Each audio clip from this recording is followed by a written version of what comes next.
नमस्कार, मैं डॉक्टर श्रद्धा तिवारी, सह आचार्य राजनीति विज्ञान, राजकीय मीरा कन्या महाविद्यालय उदयपुर। स्टूडेंट, हम आज बहुत ही महत्वपूर्ण विषय प्रधानमंत्री, जो कि भारतीय राष्ट्र का सर्वोच्च नेता माना जाता है, उसके बारे में चर्चा करेंगे। हम सभी ये बात जानते हैं कि सैद्धांतिक रूप से जहाँ राष्ट्रपति को बहुत सारी शक्तियाँ प्राप्त हैं, वहीं प्रधानमंत्री उन सभी शक्तियों का व्यवहार में प्रयोग करते हैं। ब्रिटिश संविधान में प्रधानमंत्री का पद परंपरा पर आधारित है, लेकिन भारत में प्रधानमंत्री पद को संविधान द्वारा मान्यता प्रदान की गई है। किंतु भारतीय संविधान में प्रधानमंत्री पद का संक्षेप में ही संविधान के अनुच्छेद 74, 75 और 78 में उल्लेख किया गया। अनुच्छेद 74 में कहा गया है कि राष्ट्रपति को उसके कार्यों के संपादन में सहायता और परामर्श देने के लिए एक मंत्रिपरिषद होगी, जिसका प्रधानमंत्री होगा। अनुच्छेद 75 में कहा गया है कि प्रधानमंत्री की नियुक्ति राष्ट्रपति द्वारा होगी और प्रधानमंत्री की सलाह से अन्य मंत्रियों की नियुक्ति करेगा। और अंत में अनुच्छेद 78 में राष्ट्रपति के द्वारा व्यवहार के विषय में प्रधानमंत्री के 3 कर्तव्य बताए गए। संविधान के ये संक्षिप्त प्रावधान न तो प्रधानमंत्री की नियुक्ति की पद्धति को स्पष्ट कर पाते हैं और न ही उस महत्वपूर्ण स्थिति को स्पष्ट कर पाते हैं जो देश की राजव्यवस्था में प्रधानमंत्री को प्राप्त है। वास्तव में प्रधानमंत्री पद से संबंधित समस्त अध्ययन सिद्धांत की अपेक्षा व्यवहार पर ही आधारित है। अब आज हम यहाँ प्रधानमंत्री की नियुक्ति यानी चयन कैसे होता है उसके बारे में चर्चा करेंगे।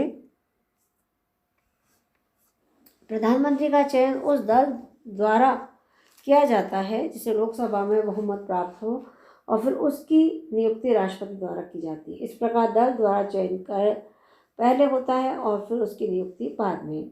1946 में प्रधानमंत्री पद के 2 दावेदार हो सकते थे, पंडित नेहरू और सरदार पटेल। इनमें से महात्मा गांधी द्वारा पंडित नेहरू को प्रधानमंत्री के लिए चुना गया था।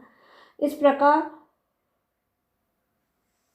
पंडित नेहरू ने प्रधानमंत्री पद महात्मा गांधी के आशीर्वाद से प्राप्त किया, लेकिन वे अपने ही अधिकार से इस पर बने रहे। 1950 में सरदार पटेल की मृत्यु के बाद कांग्रेस दल में कोई भी ऐसा व्यक्ति नहीं था जो पंडित नेहरू की सत्ता को चुनौती दे सकता। अतः प्रथम, द्वितीय और तृतीय आम चुनाव के बाद दल के द्वारा पंडित नेहरू का दल के नेता के रूप में चयन और राष्ट्रपति द्वारा उनकी प्रधानमंत्री के रूप में नियुक्ति मात्र एक औपचारिकता ही थी। 1950 से लेकर के अब तक प्रधानमंत्री के चयन और नियुक्ति के प्रसंग को 4 स्थितियां स्पष्ट कर पाती हैं। नंबर 1, स्वयं जनता द्वारा प्रधानमंत्री का चयन। जब किसी एक नेता के नाम पर कोई राजनीतिक दल या दलीय गठबंधन लोकसभा में बहुमत प्राप्त करता है, चुनाव जीतता है, तब यह समझा जाता है कि स्वयं जनता ने प्रत्यक्ष निर्वाचन के आधार पर प्रधानमंत्री का चयन किया। नंबर 2, आम सहमति के आधार पर प्रधानमंत्री का चयन। 1964 में शास्त्री जी, 67 में श्रीमती गांधी, 77 में मोरारजी देसाई, दिसंबर में 89 में बीपी सिंह और जून 91 में पीवी नरसिम्हा राव, मई 96 और अप्रैल 97 में क्रमशः देवी गौड़ा और गुजराल ने आम सहमति के आधार पर प्रधानमंत्री प्राप्त किया। 3rd नंबर पर लोकसभा के बहुमत दल या बहुमत वाले गठबंधन में नेता पद के लिए चुनाव संघर्ष और प्रधानमंत्री का चयन होता है। 1966 में शास्त्री जी के निधन के बाद कांग्रेस संसदीय दल ने श्रीमती गांधी और मोरारजी देसाई को 2 उम्मीदवारों में से श्रीमती गांधी को नेता चुना था। नंबर 4, लोकसभा में दलीय स्थिति स्पष्ट न होने या आकस्मिक रूप से प्रधानमंत्री का पद रिक्त हो जाने पर राष्ट्रपति द्वारा स्वविवेक के आधार पर प्रधानमंत्री का चयन। 1979 में चरण सिंह और नवंबर 90 में चंद्रशेखर का प्रधानमंत्री पद पर चयन राष्ट्रपति द्वारा स्वविवेक के आधार पर किया गया। 84 में श्रीमती गांधी के देहावसान के बाद राजीव गांधी का प्रधानमंत्री पद के लिए चयन लगभग इसी श्रेणी में आता है। लोकसभा चुनाव के बाद अप्रैल 96 में वाजपेयी की प्रधानमंत्री पद पर नियुक्ति भी इसी श्रेणी में आती है। प्रधानमंत्री का चयन 14वीं लोकसभा के बाद प्रधानमंत्री का चयन विभिन्न स्थितियों से होकर गुजरा है। लोकसभा में एक दल के रूप में कांग्रेस और एक गठबंधन के रूप में कांग्रेस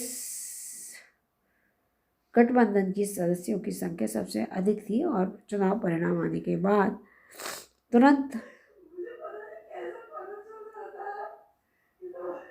वामपंथी गठबंधन ने स्पष्ट कर दिया कि वह सरकार के गठन में कांग्रेस दल को समर्थन देगा। इस प्रकार वो कांग्रेस गठबंधन को लोकसभा में बहुमत प्राप्त हो गया। कांग्रेस द्वारा सोनिया गांधी को सर्वसम्मति से अपना नेता चुने जाने के बाद समर्थक दलों ने सोनिया गांधी को अपने समर्थन पत्र सौंप दिए और इस प्रकार सोनिया गांधी का प्रधानमंत्री बनना निश्चित समझा गया। लेकिन 18 मई को सोनिया गांधी ने कांग्रेस संसदीय दल की बैठक में घोषणा की कि मेरी अंतरात्मा कहती है कि मैं प्रधानमंत्री पद स्वीकार न करूं। कांग्रेस दल के भारी दबाव के बावजूद वे अपने निर्णय पर अटल रही। 15वीं लोकसभा के चुनाव में कांग्रेस दल की अध्यक्षा सोनिया गांधी ने स्पष्ट रूप से घोषणा कर दी थी कि प्रधानमंत्री पद के लिए हमारे उम्मीदवार डॉक्टर मनमोहन सिंह होंगे। चुनावों में कांग्रेस दल ने अपनी स्थिति में भारी सुधार किया। कांग्रेस संसदीय दल ने सर्वसम्मति से डॉक्टर मनमोहन सिंह को अपना नेता चुना और 23 मई 2009 को डॉक्टर मनमोहन सिंह के नेतृत्व में यूपीए सरकार का गठन हो गया।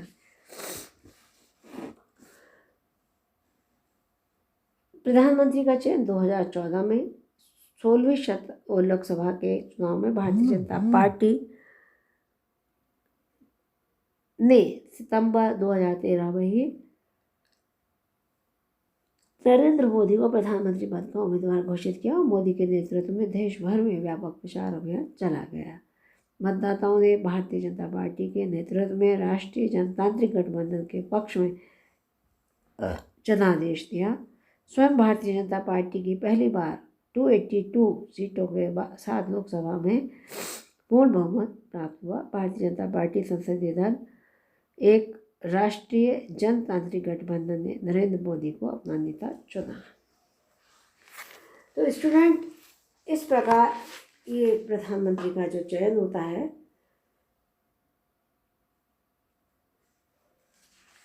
उसके बारे में हमने चर्चा की। प्रधानमंत्री के निर्वाचन का उसकी भूमिका और स्थिति पर महत्वपूर्ण रूप से प्रभाव पड़ता है। यदि प्रधानमंत्री पदधारी अपना पद अपनी ही राजनीतिक शक्ति और जनता के सीधे समर्थन के बल पर प्राप्त करता है तो आत्मविश्वास के साथ शासन प्रमुख के रूप में कार्य करने में समर्थ होता है। लेकिन जब यह अपना पद अन्य तत्वों के समर्थन और सहयोग के बल पर प्राप्त करता है तो विभिन्न राजनीतिक दलों के समर्थन से नियुक्त प्रधानमंत्री एक निर्भर प्रधानमंत्री होता है, राजनीतिक उत्तराधिकारी का अस्थायित्व का कारण बनता है। श्रेष्ठ स्थिति निश्चित रूप से वह है जिसके अंतर्गत लोकसभा में किसी एक राजनीतिक दल को या चुनाव पूर्व गठित किसी दलीय गठबंधन को स्पष्ट बहुमत प्राप्त हो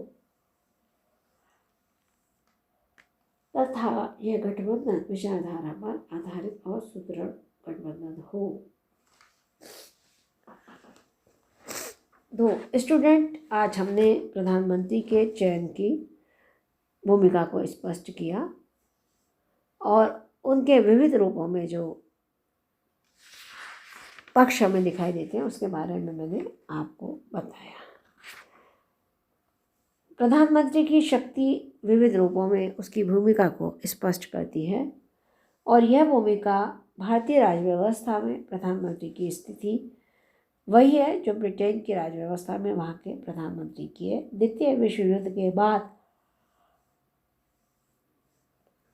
ब्रिटेन की संसदीय या मंत्रिमंडलीय व्यवस्था में जो परिवर्तन हुए हैं उसमें सबसे अधिक महत्वपूर्ण परिवर्तन यह हुआ कि मंत्रिमंडल और संसद पर प्रधानमंत्री की पूर्ण सत्ता स्थापित होगी। बैजहट की प्रसिद्ध रचना द इंग्लिश कॉन्स्टिट्यूशन के नवीन संस्करण की प्रस्तावना में RSH क्रॉसमैन लिखते हैं कि युद्धोत्तर काल में कैबिनेट शासन को प्रधानमंत्री शासन में बदलते हुए देखा है। आज के व्याख्यान में इतना है।